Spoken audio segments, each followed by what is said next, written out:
Hi, I'm Ronda and welcome back to my studio and my Potter's Journal, and for a small kiln opening because Elliot is cooling down. He's about at 100 degrees, and something I wanted to share is I'm making these ghosts, and when they're fired they're about this size because they shrink.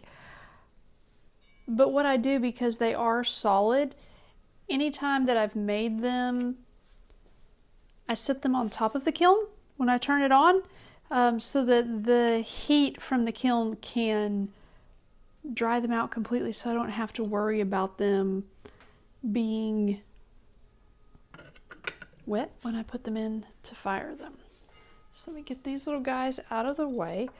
Also, if you're interested in seeing how I actually sculpt these, please drop a comment, and I'll think about making a video on these little guys because they're fun to make. Of course, there's Chanticleer for my amazing friend Angela. He is my studio guardian.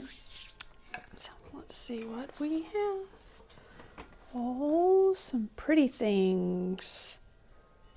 And wouldn't you know, don't remember what the jungle gems are. I will have to add that. These were just some extra caps that I had left over. I think this one is meadow or something similar to that. These were 3 that I picked up, and it was 3 coats on top of the engobe, 2 coats of engobe on the speckled buff clay. But I think that's this meadow. This one ran.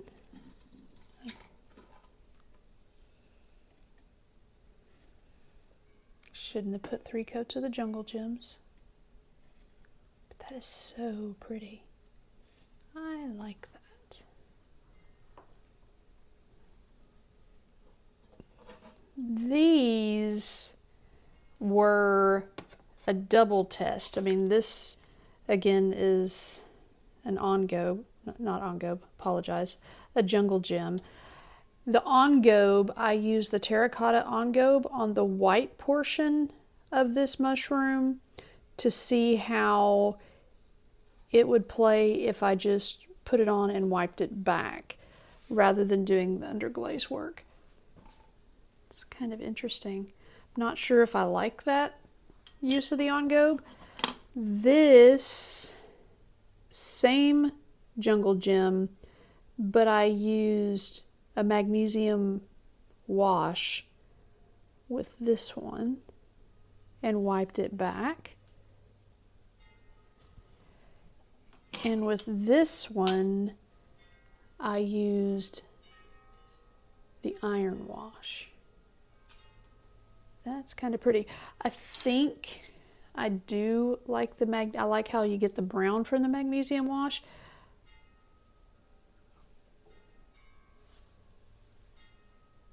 But I wanted to do them with the same jungle gems so that they're kind of test tiles, so that I would know which one might work for when I make these with white clay rather than buff clay. But it looks like, I don't know if I like that. I may just have to buy, if I'm going to make more of these little wind chimes and things, I may just have to buy some buff clay just to do that, because I do prefer that. All right. The rest of this kiln is filled with some things that I'm going to make some earrings out of. I know y'all have seen my mushroom earrings, and I think I may have shown these in an earlier video, but these are for umbrellas. And I 3D printed these because the last ones I made had either just, I used a flower cutter or just a circular one. And I'm making these earrings. And I wanted a different umbrella top. For this, I just bought some wire and curled it so that when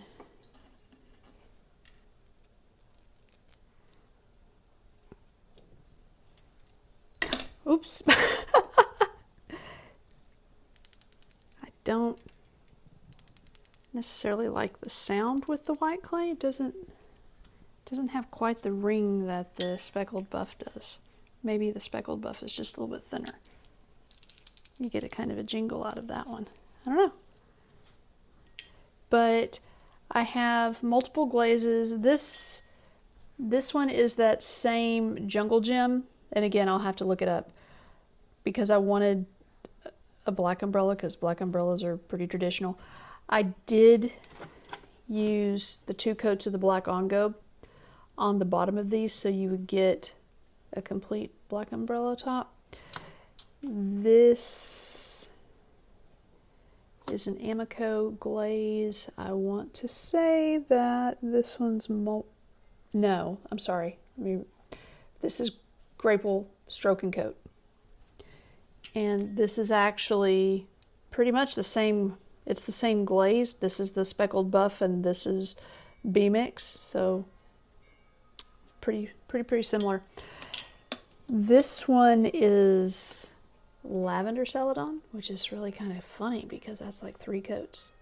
Wow, that didn't get any color to it at all. Looks more gray than lavender. Let's move this out of the way.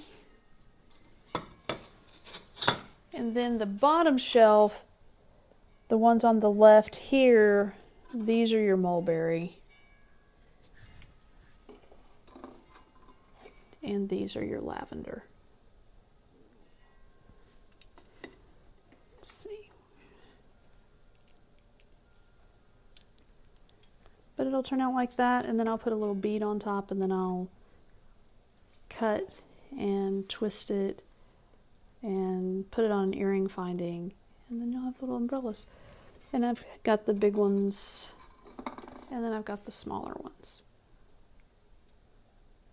Fun times. Thank you for being here, and thank you for being on this journey with me. If you're interested, I would really appreciate it if you'd like and subscribe and help me grow my channel. If there's anything you would like to see me make, see me explain, or if you just want to hang out for a little while, let me know. I really appreciate the time that y'all spend with me, and I hope that whatever you're doing today, that it brings you joy. See you next time.